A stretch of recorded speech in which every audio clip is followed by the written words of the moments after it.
everybody, it's Margaret and welcome to my channel Texas Gal Treasures, and in today's video we are going to be looking a little bit closer at this earrings and necklace set that I picked up at a garage sale in a lot for 40 bucks. So when I averaged out the lot, each piece averaged out to be about $2 or $3 a piece.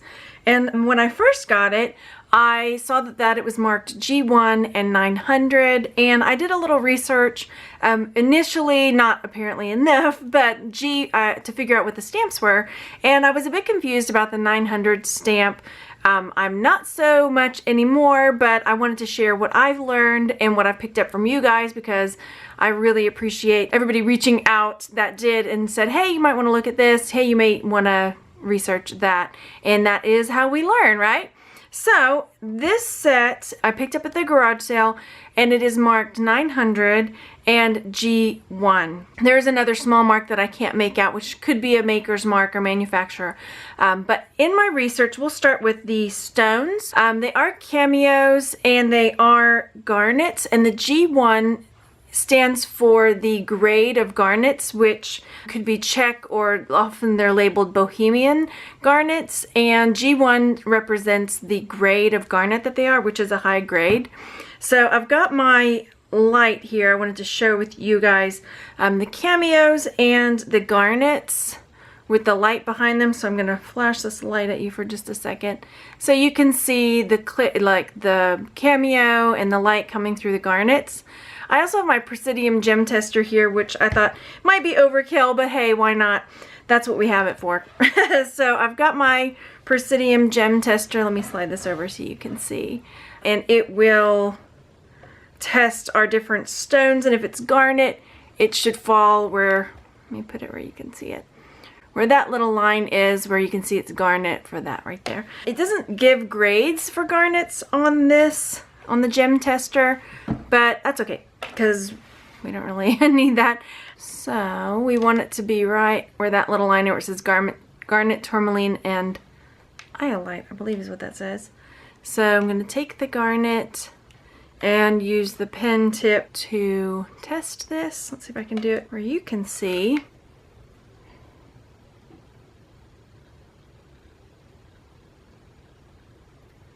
So as you can see, it's hitting right in that line where the garnet is. So as I said, they are marked 900, and the marks on them, let's take a look at the marks. On the earrings, the marks are along the ear hooks, and I'm not sure I'll be able to get you to see them, but I will try. So there's that. On the necklace piece, the mark was not found on the spring ring. Let me see if I can get my light a little more indirect. I found the mark on this hook part, the loop on the back end of that. So it was, the mark was more on this piece right here rather than the spring. You can kind of see it there. It's hard to see. There we go. So right there you can see the 900 on it. So those are the marks that we've got on our pieces. So again, with a little bit of research, so this was part of my conundrum. I saw that 900 mark and I saw it was gold, and so I did a search for 900 gold stamp. And I did pull up information about 900 gold hallmarks. So I was a bit confused because I wasn't 100% sure. I mean, it wasn't magnetic, and I wanted to make sure that I knew what it was, especially if I decide to go ahead and list it. I wanted to make sure that I had the correct information on it. So I'm going to show you the sites that I looked at, and then again, I was really grateful to some of the members in the jewelry community for reaching out to me in our group, Texas Gals Jewelry Lovers, and letting me know, hey, you might want to look into this because it could also be gold gilt over silver. So let's take a look at what I found. So after doing a little more research, a lot of what I was seeing that was similar to what I have is listed as or labeled as vintage Bohemian garnets or Czech garnets, and Vermeil, which is gold over sterling silver. Now my only problem was I thought sterling silver had to be 925, but maybe the standards were different if, you know, they're vintage. So they may have done something a little bit differently. And as you can see, this one was put together very much like the one I have. The backs look very similar to what I have as well. So that led me to go down that route, as well as the information I got from some of our friends in the groups. So the next thing I wanted to find out is that if you come across something like this and you're not sure, like I wasn't when I first picked it up, because like I said, not everybody knows everything immediately. It's a learning process for everybody. What happens when you test this for gold and silver? If it is Vermeil, which would be gold over sterling silver, will it test for gold or will it test for silver? So I thought we would do a test and find out.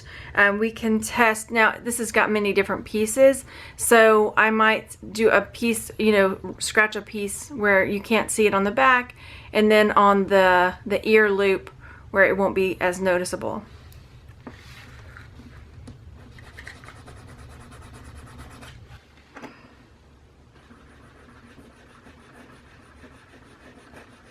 Okay, and I am looking at the piece afterwards to see if it rubbed off gold gilt and it looked silver underneath. But from what I am seeing from where I rubbed, I don't see a gold, like a silver underneath it. So we'll see. If it has silver in it, when I use the 18 karat acid, it will turn blue. And I don't know where my gloves are. Where did my gloves go? All right, we're gonna wing it and wash our hands after. Don't do this without gloves at home. I hate doing this because I always get burned. But I'm gonna start with our 14K, make a little line like so. See what happens. And as you can see, the line has pretty much disappeared. So that is an indication that it's not 14K. Okay, so let's do the 18K, and if it's silver, then the line is going to turn blue. Or you'll see some blueness. So as you can see, it has definitely got the flakes of blue. This is how sterling silver looks when it's been tested. So it is definitely going to be silver with gold over it. So that answers that question. So there we have it. Our cameo and garnet necklace is gold gilt or vermeil, which is silver with a gold coating over that silver. So now what?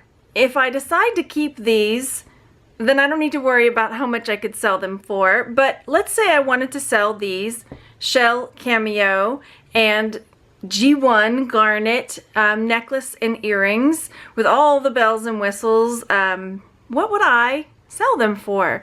I'm going to do some research and I'll pop the number up here. I want to thank everybody who reached out to me to give me some advice and the directions to go. And we will continue learning about jewelry together. Thanks so much for watching. Please go down there and hit the subscribe button and join me over on Facebook in Texas Gals Jewelry Lovers to continue our jewelry education, everybody. Thanks so much. Bye.